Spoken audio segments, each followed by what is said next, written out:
দোকানদারের হাতের চামড়াও যেন আগুনে ঝলসানো, চোখ দিয়ে বেয়ে পড়ছে তাজা রক্ত। সুধীর আতঙ্কে বেঞ্চ থেকে উঠে দাঁড়ালো। এসব কি? দোকানদার ঠান্ডা গলায় উত্তর দিল, কারণ বাবা, সেই বজ্রপাতে মারা যাওয়া মানুষগুলো আমরাই ছিলাম।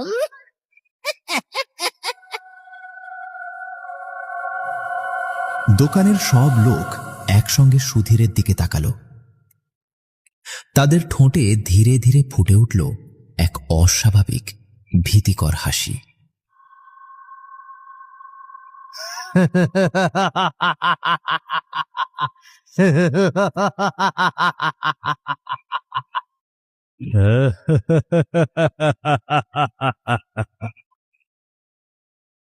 না না না না, আপনারা আপনারা আমার কাছে আসবেন না। আমাকে আমাকে ছেড়ে দিন, আমাকে ছেড়ে দিন। তার কণ্ঠ কাঁপছিল। দোকানের ভেতরে বসে থাকা লোকগুলো একে অপরের দিকে তাকালো। ভয় পেও না বাবা, আমরা কারো ক্ষতি করি না। ভয় পাবো না মানে? আপনারা তো মানুষই না। সুধীরের চোখে মুখে আতঙ্ক স্পষ্ট। সে বাইরের দিকে তাকালো। মনে হচ্ছিল এখনই দৌড়ে পালাবে। তুমি যদি আমাদের কথা বিশ্বাস না করো, তাহলে এখান থেকে চলে যেতে পারো। আমরা তোমাকে আটকাবো না। জীবিত থাকতে আমরা যেমন মানুষ ছিলাম, মৃত্যুর পরেও তেমনই আছি। পথ হারানো কাউকে আমরা কষ্ট দিই না। কথাগুলো শুনেও সুধীরের ভয় কমল না। ঠিক তখন দোকানের এক কোণে বসে থাকা পোড়া চেহারার লোকটি বলে উঠল, এখান থেকে সামান্য একটু পথ এগোলেই একটা পুরনো বট গাছ পড়বে। বট গাছের নিচে একটা গরুর গাড়ি দাঁড়িয়ে আছে, গাড়োয়ানও আছে। সে রাতের বেলা যাত্রী নিয়ে গ্রামের দিকে যায়। গরুর গাড়ি? হ্যাঁ, তুমি তার সঙ্গে বাকিটা পথ যেতে পারবে।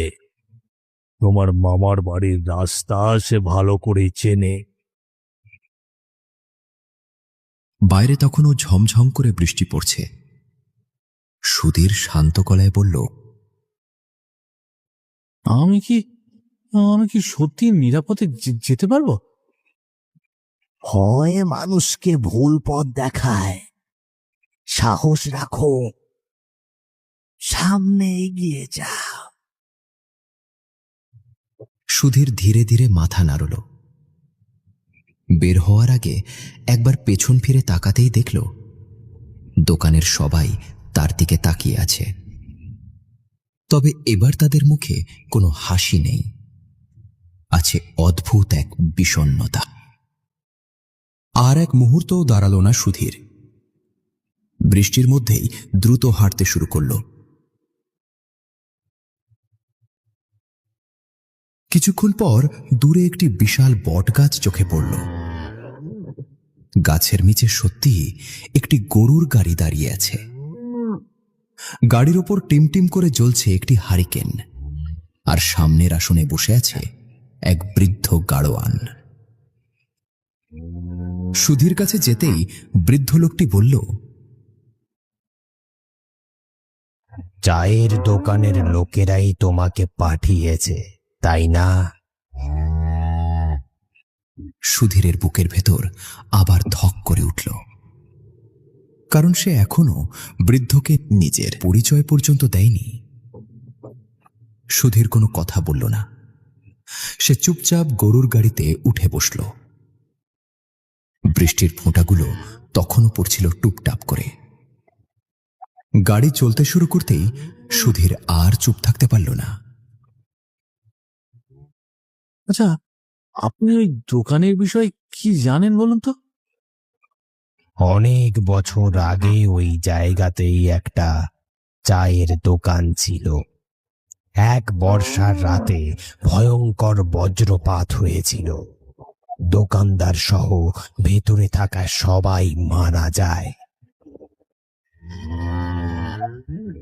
তারপর থেকে গ্রামের লোকেরা বলে, প্রতি বর্ষার রাতে তাদের দেখা মেলে। তারা পথ হারা মানুষকে আশ্রয় দেয়, গল্প করে, চা খাওয়ায়, কিন্তু আজ পর্যন্ত কারো কোনো ক্ষতি করেছে বলে তো আমি শুনিনি। সুধীরের শরীর শিউরে উঠল। সে জানলার বাইরে অন্ধকারের দিকে তাকালো। দূরে বিদ্যুতের আলো মাঝে মাঝে আকাশ চিরে যাচ্ছে। গাড়োয়ান এবার জিজ্ঞেস করলেন, কিন্তু আপনি এত রাতে কোথায় যাচ্ছিলেন বাবু? আমি পলাশনগর যাব, আমার মামার বাড়ি সেখানে। কথাটা শুনে বৃদ্ধ গাড়োয়ান হঠাৎ গরুর লাগাম টেনে ধরলেন। তারপর বিস্মিত চোখে সুধীরের দিকে তাকিয়ে বললেন, পলাশনগর? জি। তাহলে তো আপনি ভুল জায়গায় নেমেছেন। ভুল জায়গায়? হ্যাঁ, আপনি পলাশনগর না, পলাশপুর স্টেশনে নেমেছেন। নাম দুটো প্রায় একই রকম বলে অনেকেই ভুল করে। সুধীর হতভম্ব হয়ে গেল। সে বুঝতে পারল ঘুম ভেঙেই সে তাড়াহুড়োয় সাইনবোর্ডের লেখাটা হয়তো ভুল দেখে ফেলেছে। এত রাতে আর কোনো ট্রেন পাবেন না। তাহলে এখন কি করব? বৃদ্ধ মৃদু হেসে বললেন, আজ রাতটা আমার বাড়িতে কাটিয়ে দিন। সকালে আপনাকে স্টেশনে পৌঁছে দেব, তখন পলাশনগরের ট্রেন ধরে চলে যাবেন। সুধীরের আর কোনো উপায় ছিল না। সে বৃদ্ধের প্রস্তাবে রাজি হয়ে গেল। ছোট্ট একটি ভুলের কারণে আজকের এই রাতটি সুধীরের কাছে হয়ে থাকবে চিরদিনের স্মরণীয় রাত।